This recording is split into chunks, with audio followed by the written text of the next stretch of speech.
अपने विचारों को किस प्रकार नियंत्रित करना है और मनुष्य को सोचना किस प्रकार है, क्योंकि मनुष्य जैसा सोचता है वैसा ही वह बनता चला जाता है, वैसा ही उसके साथ होने लगता है। इसलिए इन सारे प्रश्नों के उत्तर हम आज के इस वीडियो में एक गौतम बुद्ध की रहस्यमय कहानी के माध्यम से जानेंगे। तो चलिए शुरुआत करते हैं। बुद्ध के अनुसार इंसान जैसा सोचता है, उसकी सोच जैसी होती है, वह वैसा ही बना जाता है। कोई मनुष्य बुरी सोच के साथ बोलता या काम करता है तो उसे कष्ट ही मिलता है। वहीं यदि कोई व्यक्ति शुद्ध विचारों के साथ बोलता या काम करता है तो उसे जीवन में खुशियां मिलती हैं। ये खुशी उसकी परछाई की तरह उसका साथ कभी नहीं छोड़ देती है। महात्मा गौतम बुद्ध ने कहा है कि जीवन में हजारों लड़ाइयां जीतने से बेहतर स्वयं पर विजय प्राप्त करना है। यदि स्वयं पर विजय प्राप्त कर लिया तो फिर जीत हमेशा तुम्हारी होगी, इसे तुमसे कोई नहीं छीन सकता। गौतम बुद्ध कहते हैं कि व्यक्ति कभी भी बुराई से बुराई को खत्म नहीं कर सकता है। इसे खत्म करने के लिए व्यक्ति को प्रेम का सहारा लेना पड़ता है। प्रेम से दुनिया की हर बड़ी चीजों को जीता जा सकता है। महात्मा बुद्ध के अनुसार भविष्य के बारे में सपने देखकर अभी से मत उलझो। भूतकाल के समय को याद करके पछताने से अच्छा है अपने वर्तमान में रहो। खुश रहने का सबसे अच्छा तरीका यही है। जिस तरह से एक जलता हुआ दिया हजारों लोगों को रोशनी देता है, ठीक वैसे ही खुशियां बांटने से आपस में प्यार बढ़ता है, कभी कम नहीं होता है। बुद्ध के अनुसार जंगली जानवर की बजाय कपटी और दुष्ट मित्र से डरना चाहिए। जंगली जानवर आपके शरीर को नुकसान पहुंचा सकता है, लेकिन एक बुरा मित्र आपकी बुद्धि को नुकसान पहुंचा सकता है। गौतम बुद्ध के अनुसार जीवन में 3 चीजें कभी भी छुपा कर नहीं रखी जा सकती हैं। वो है सूर्य, चंद्रमा और सत्य। गौतम बुद्ध की ऐसी कई बातें हैं जो आपकी जिंदगी को पूरी तरह से बदल सकती हैं। उनकी बताई गई कुछ जरूरी बातों को अगर आप फॉलो करें तो आपको जल्द ही इसका परिणाम देखने को मिलेगा। आप उनके द्वारा बताई गई बातों पर गौर करें। गौतम बुद्ध के अनमोल विचार आपके जीवन की दिशा को बदल सकते हैं, इसलिए हम सभी को उनके जीवन से कुछ बातें जरूर सीखनी चाहिए। प्यार करना सीखें। नफरत को नफरत से नहीं बल्कि प्यार से ही दूर किया जा सकता है। ये पहली सीख है जो हमें बुद्ध के जीवन से लेनी चाहिए। दुनिया में प्यार ही एक ऐसा एहसास और भावना है जो इतनी शक्तिशाली है कि इससे उदासी, गुस्सा और निराशा दूर हो जाती है। चुप रहना सीखें। हमेशा बड़बोलापन अच्छा नहीं होता। कभी कभी चुप रहना भी बुद्धिमानी की निशानी होती है। गौतम बुद्ध के ये विचार सिखाते हैं कि आपका काम दर्शाता है कि आप कौन हैं। यदि आप अनावश्यक ज्ञान देंगे तो कोई आपका सम्मान नहीं करेगा, इसलिए शांत रहने और अपने आसपास की चीजों पर गौर करने में ही बुद्धिमानी होती है। सोच समझ कर बोलें। शब्द बहुत ताकतवर होते हैं। सच्चे शब्द दुनिया को बदल सकते हैं, वहीं कड़वे शब्द दुनिया का विनाश करने के लिए काफी होते हैं। शब्दों का हमारे जीवन में बहुत प्रभाव पड़ता है, इसलिए हमें दूसरों से कुछ भी कहते समय बहुत सावधान रहना चाहिए। अगर आप 2 बार बिना सोचे समझे किसी को दुख देने वाली बात कहते हैं तो यह उस व्यक्ति पर बुरा प्रभाव डाल सकती है, लेकिन अगर आप अच्छे शब्द कहें तो इसे सुनकर सामने वाले में सुधार की गुंजाइश बढ़ जाती है। जीवन में लक्ष्य तय करें। आपको अपनी महत्वाकांक्षाएं खुद तय करनी होती हैं। बुद्ध के इन विचारों से आपको सीख मिलती है कि आपको लाइफ में अपना लक्ष्य तय करना चाहिए।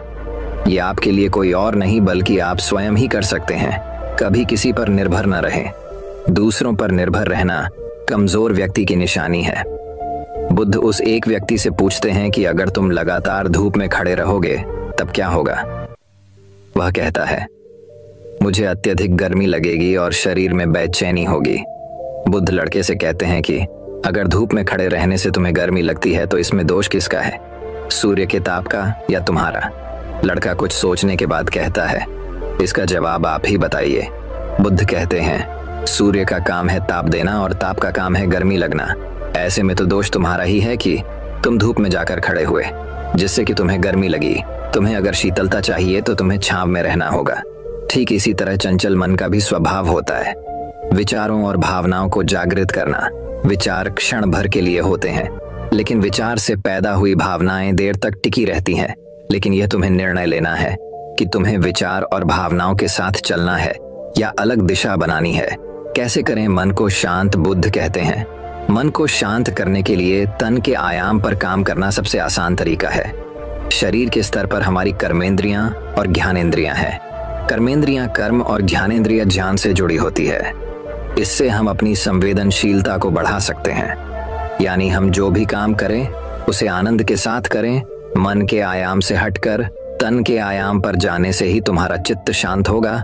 ऐसा करने से तुम मन के आयाम से हटकर शरीर के आयाम पर आ जाओगे, ठीक उसी तरह जैसे तुम धूप से हटकर छांव में आ सकते थे। मन के आयाम से हटने पर तुम्हारी जागरूकता तन पर आ जाएगी। जब तुम तन के आयाम पर काम करोगे तब तुम्हारा चित्त शांत होगा। इसलिए हर काम को तन के आयाम पर करने से मन स्वतः शांत हो जाता है। अपने मन के विचार और भावना को नहीं बल्कि सुर को सुनो। लड़का बुद्ध से कहता है, अपने भीतर के सुर को कैसे सुने? बुद्ध कहते हैं, किसी शांत स्थान पर रहकर, जहां शांति हो, तब अपनी आंखें बंद करो और मन के भीतर चल रहे शोर से हटकर भीतर के सुर को सुनने की कोशिश करो। सुर निरंतर चलता रहता है, लेकिन बाहर के शोर के कारण तुम अपने मन के भीतर चल रहे सुर को नहीं सुन पाते हो। जब तुम अपने दोनों कानों को अपने हाथों से बंद कर दोगे, तभी मन के सुर को सुन पाओगे। इस तरह तुम मन की अशांति से दूर हो जाओगे और तुम्हारा मन शांत हो जाएगा। तो दर्शकों, अब अगली रोचक कहानी की शुरुआत कुछ इस प्रकार होती है। मन को खाली करना सीखो। एक गुरु का शिष्य बहुत गहन ध्यान कर रहा था, लेकिन उसका ध्यान केंद्रित नहीं हो रहा था। उनका मन सदैव विचारों से भरा रहता था। उसने अपने दिमाग को खाली करने की कोशिश की, लेकिन उसकी सारी कोशिशें नाकाम रहीं। अंत में जब वह सब कुछ कर चुका, तब वह अपने गुरु के पास गया और बोला, गुरुदेव, मेरा मन हमेशा विचारों से भरा रहता है। मैं एक जगह ध्यान केंद्रित नहीं कर पाता। जब देखता हूं तो दूसरी चीज पर चला जाता हूं, फिर तीसरी और चौथी चीज करता हूं। मेरे दिमाग में हजारों विचार चलते रहते हैं और मुझे पता भी नहीं चलता कि ऐसा कब होता है। बहुत समय बाद मुझे एहसास होता है कि मैं क्या करने बैठा था और क्या सोच रहा था। हे गुरुदेव, मैं अपने दिमाग को विचारों से खाली करना चाहता हूँ।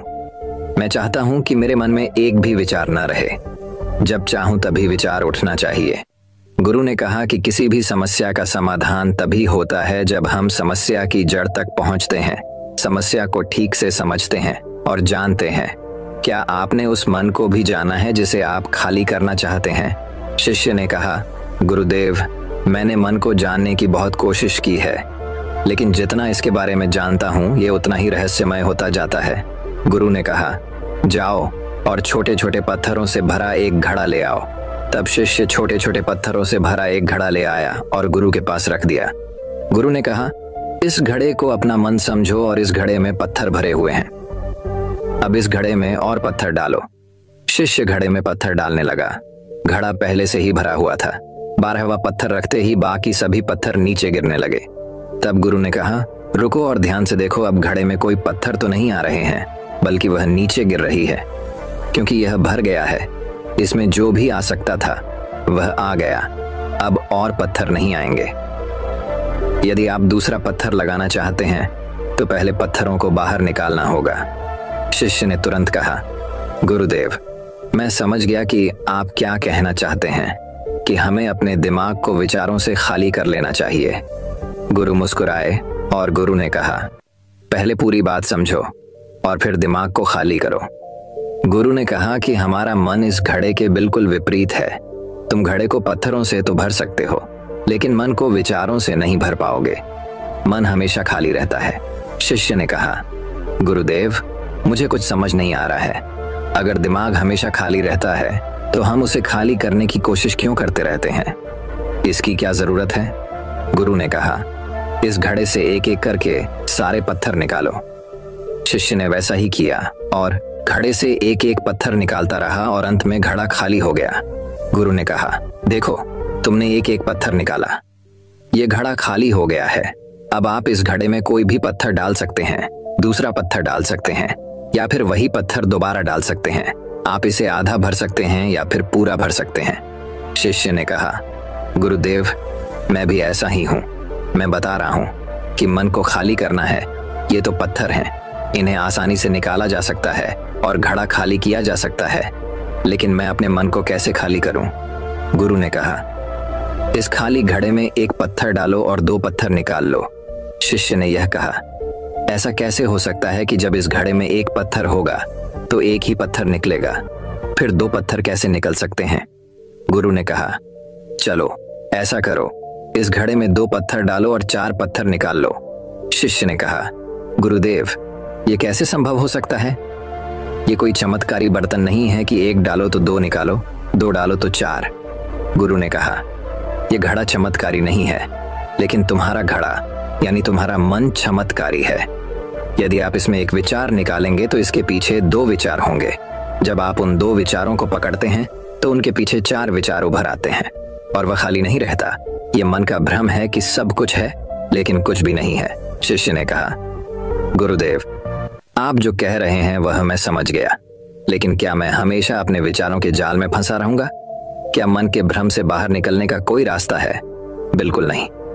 और जब आप उन चार विचारों को पकड़ते हैं तो उनके पीछे 16 विचार उभरते हैं, और ऐसा करने से विचारों की एक लंबी श्रृंखला बन जाती है और आप कहीं नहीं रुकते, एक के बाद दूसरे विचार को पकड़ते चले जाते हैं। ये मिट्टी का घड़ा पत्थरों के घड़े के समान है, भरा रहेगा, लेकिन आपका मन कभी नहीं भरता, वह हमेशा खाली ही रहता है।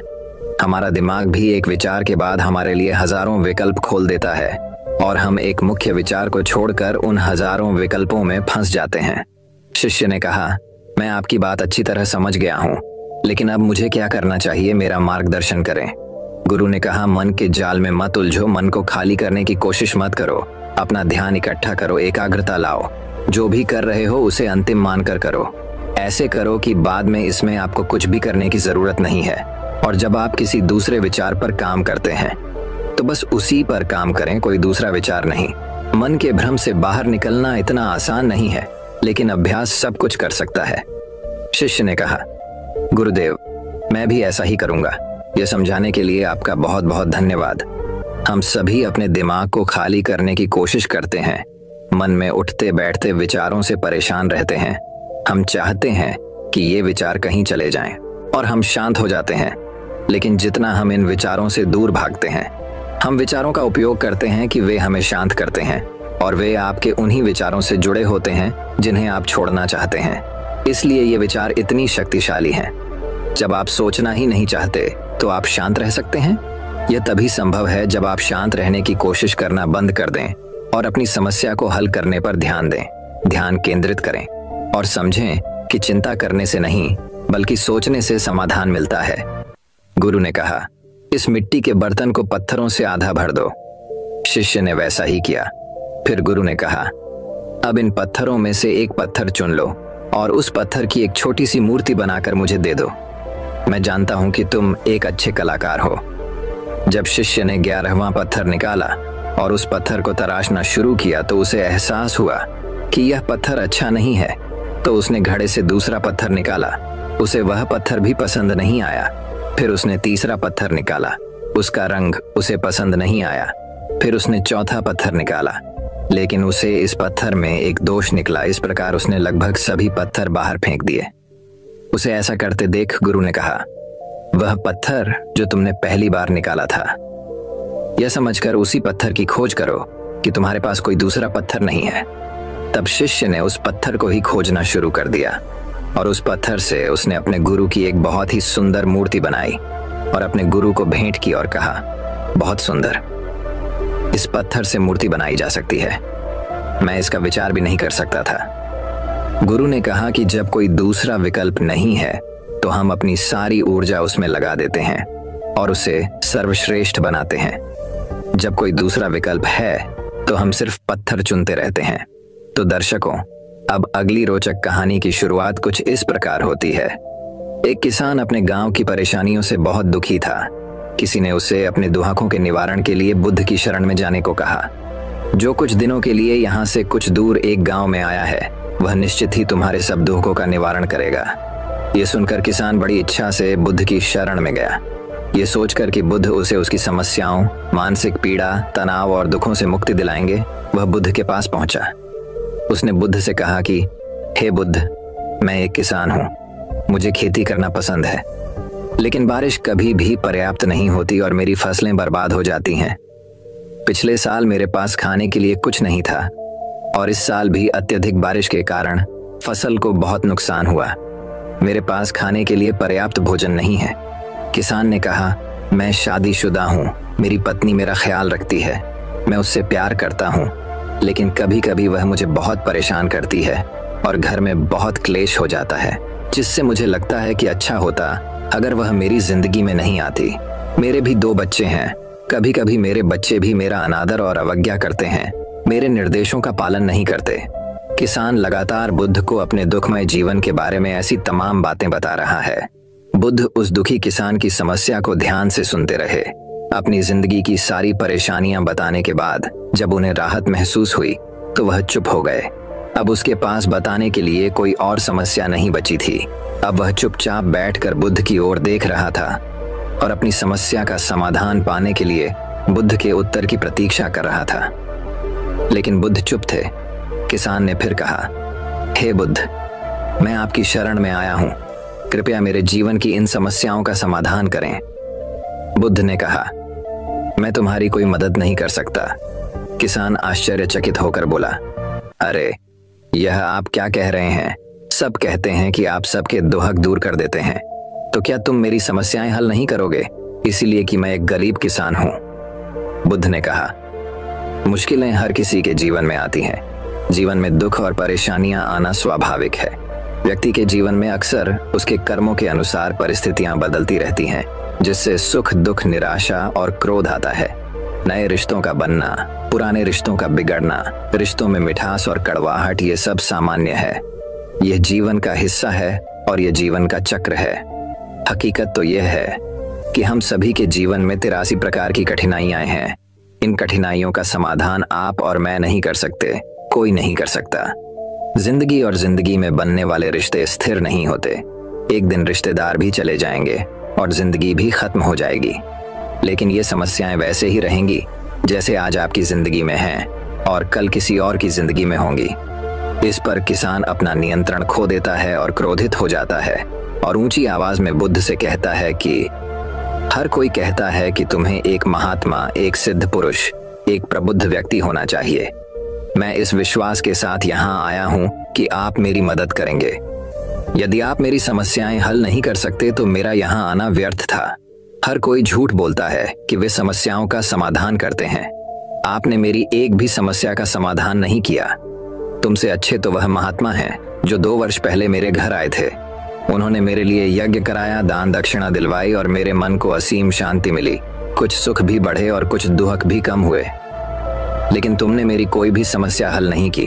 तुमने मुझे सीधे तौर पर मना कर दिया। बुद्ध ने कहा, क्या वह सब करने से जीवन के सारे दुख समाप्त हो गए? इतना कुछ करने के बाद भी अब आप इतने परेशान क्यों हैं?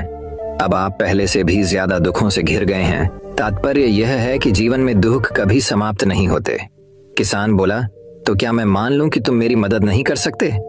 यदि आप ऐसी छोटी छोटी बातों का समाधान नहीं कर सकते तो आपके उपदेशों का क्या लाभ?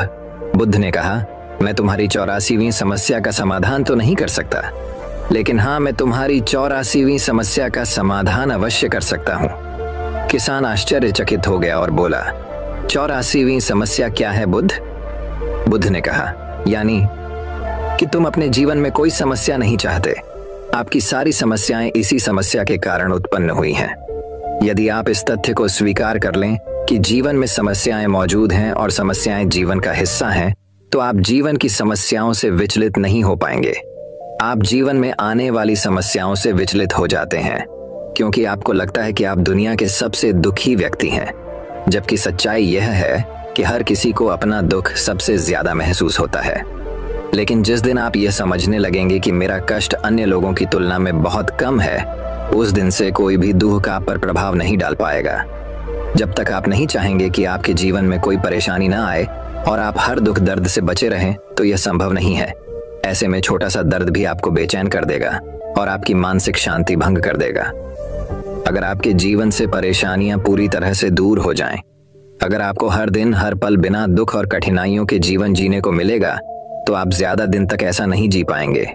एक समय आएगा जब आप हर दिन एक ही तरह की जिंदगी जीने से पूरी तरह से तंग आ जाएंगे और ऊब जाएंगे, क्योंकि जीवन में किसी भी चीज की अधिकता जीवन के लिए भयानक समस्याएं पैदा करती है। आरामदायक जीवन जीने से आप मन और शरीर दोनों से विकलांग हो जाएंगे। तो ऐसे जीवन का क्या फायदा जो बाद में आपको नर्क जैसा जीवन जीने पर मजबूर कर दे। जिस तरह खाना खाने का असली आनंद तभी मिलता है जब बहुत भूख लगी हो, और पानी पीने का असली मजा तभी आता है जब बहुत प्यास लगती है, उसी तरह जीवन के तमाम दुखों और परेशानियों को झेलने के बाद ही खुशी का आनंद मिलता है। इसीलिए जीवन में सुख और दुख अलग अलग रूप में आते रहते हैं। हम चाहकर भी जीवन से सुख दुख को खत्म नहीं कर सकते, लेकिन उनसे इतना ऊपर जरूर उठ सकते हैं कि कोई भी बड़ी समस्या मन को विचलित न कर सके। इसके लिए अपने मन को शक्तिशाली बनाएं, धैर्य रखें, प्रतिदिन आध्यात्म का ध्यान करें, ज्ञान बढ़ाओ। यह आपके जीवन की सभी समस्याओं का समाधान है। इसे जीवन की चतुर्मुखी समस्या का समाधान कहा जाता है। महात्मा बुद्ध का यह अद्भुत ज्ञान पाकर किसान संतुष्ट हो गया और उसका मन बिल्कुल हल्का हो गया। मन में जो समस्याएं परेशान कर रही थीं, उनके प्रति जिज्ञासा शांत हो गई। कौसान ने अपनी आंखें बंद कर लीं और आनंद का अनुभव करने लगा। किसान को समझ आ गया कि वह अब तक क्या गलती कर रहा था और वह बुद्ध के चरणों में गिर गया। तो दर्शकों, अब अगली रोचक कहानी की शुरुआत कुछ इस प्रकार होती है। एक समय की बात है, सेरेंडिपिटी के प्राचीन साम्राज्य में अशोक नाम का एक बुद्धिमान और महान राजा रहता था। राजा अशोक को उनके न्यायपूर्ण शासन और अपने लोगों की भलाई के प्रति उनकी अटूट प्रतिबद्धता के लिए सम्मानित किया जाता था। उसके शासनकाल में राज्य फला फूला और पूरे देश में शांति कायम हो गई। एक दिन राजा अशोक को एक भटकते हुए आरशी से एक रहस्यमय उपहार मिला। यह एक सुनहरा ताबीज था जिस पर प्राचीन प्रतीक और एक रहस्यमय संदेश अंकित था। आरशी ने राजा को बताया था कि ताबीज में बहुत शक्ति होती है, लेकिन इसका असली स्वरूप केवल शुद्ध विचारों और इरादों वाले व्यक्ति के सामने ही प्रकट होगा।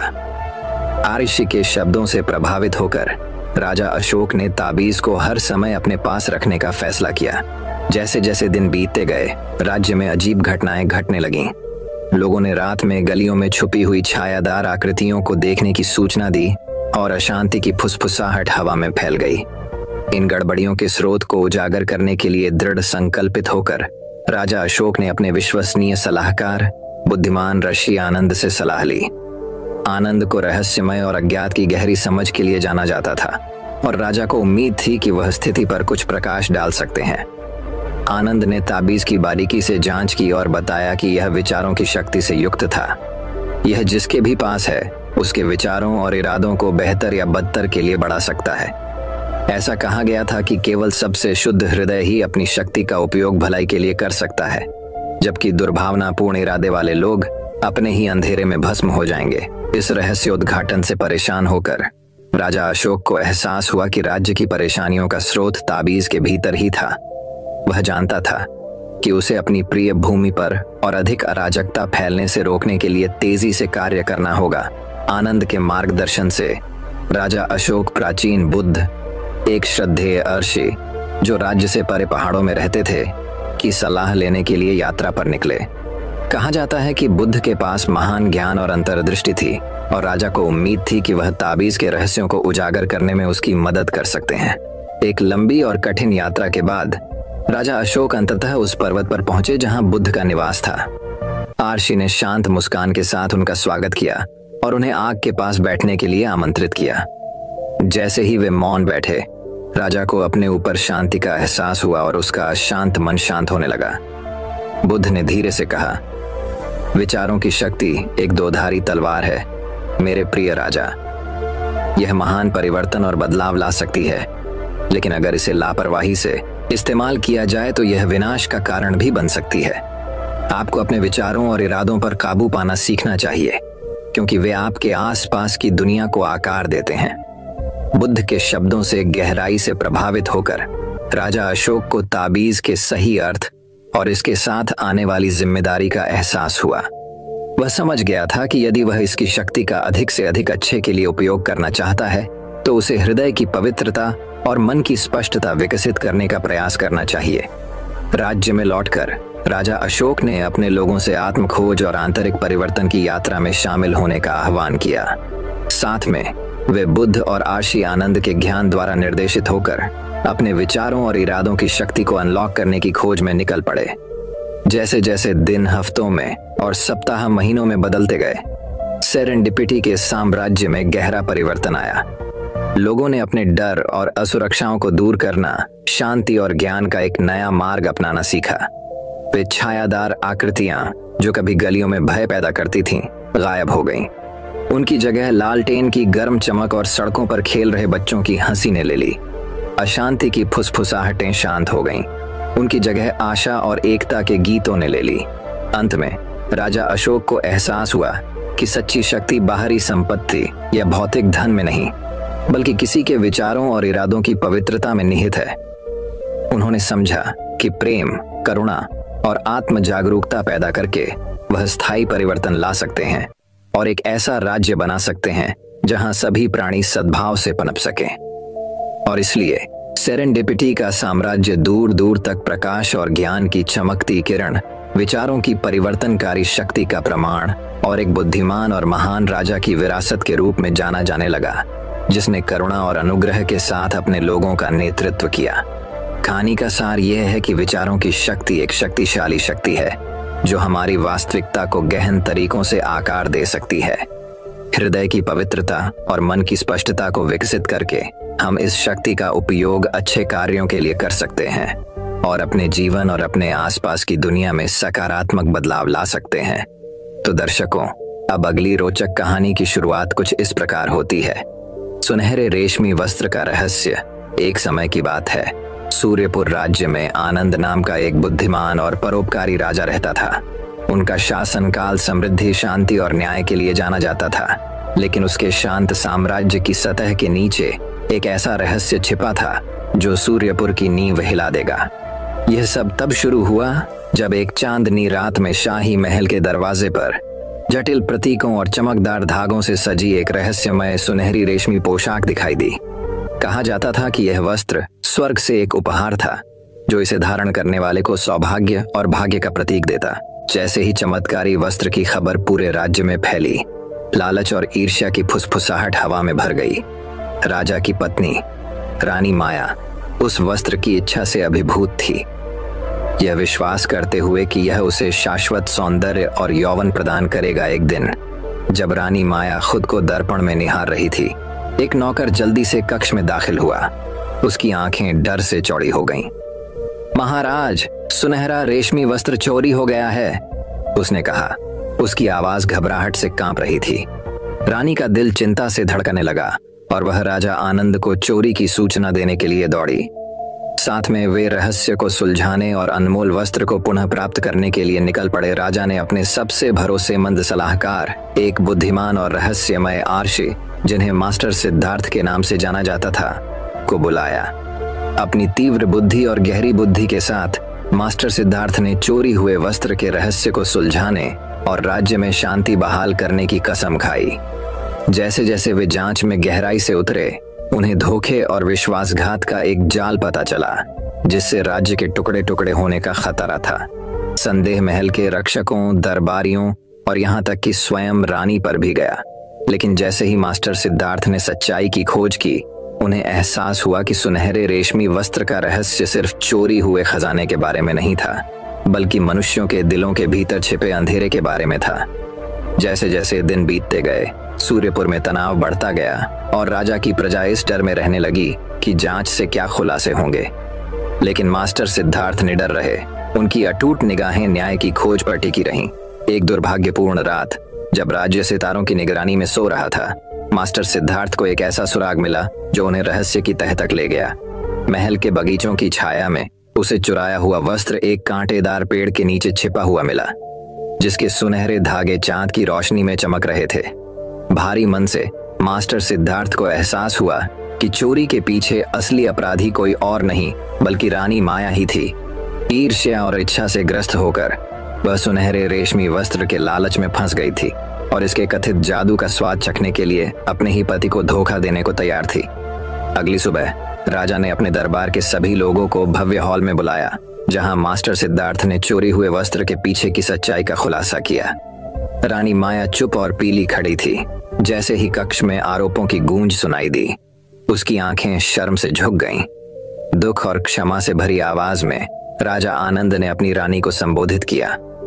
मेरी प्रिय माया, मुझे पता है कि तुम्हारा दिल इच्छा से घिरा हुआ था, लेकिन प्यार और ईमानदारी हमारे राज्य के सच्चे खजाने हैं। ये हम सभी के लिए एक सबक है कि लालच और ईर्ष्या हमें अंधेरे रास्ते पर ले जा सकती है। और इस तरह सुनहरे रेशमी वस्त्र का रहस्य आखिरकार सुलझ गया, लेकिन इसके सबक सूर्यपुर के लोगों के दिलों में बने रहे। मास्टर सिद्धार्थ के ज्ञान और प्रेम और सच्चाई के स्थायी बंधन द्वारा निर्देशित राजा आनंद के शासनकाल में राज्य समृद्ध होता रहा। जहां तक रानी माया की बात है, उसने अपने दिन शांत चिंतन में बिताए, अपनी पिछली गलतियों से मुक्ति की तलाश की और उन क्षण भंगुर इच्छाओं को दूर करने का प्रयास किया जिन्होंने एक बार उसकी दृष्टि को धुंधला कर दिया था। और अंत में उसे इस ज्ञान से सांत्वना मिली कि सच्चा भाग्य भौतिक धन में नहीं, बल्कि आत्मा की समृद्धि और हृदय की पवित्रता में निहित है। दोस्तों, मैं उम्मीद करता हूँ कि यह कहानी सुनने से आपके जीवन में अच्छे बदलाव आए होंगे। आपको इस वीडियो से क्या सीखने मिला, ये कमेंट करके जरूर बताइए। और अपने परिवार, दोस्तों या आपके करीबी इंसान के साथ ये कहानी शेयर करके उन्हें भी इस ज्ञान से परिचित करवाए। बाकी अगर आपको ये वीडियो दिल से अच्छी लगी हो, तभी इस वीडियो को लाइक कर देना। और आपने अब तक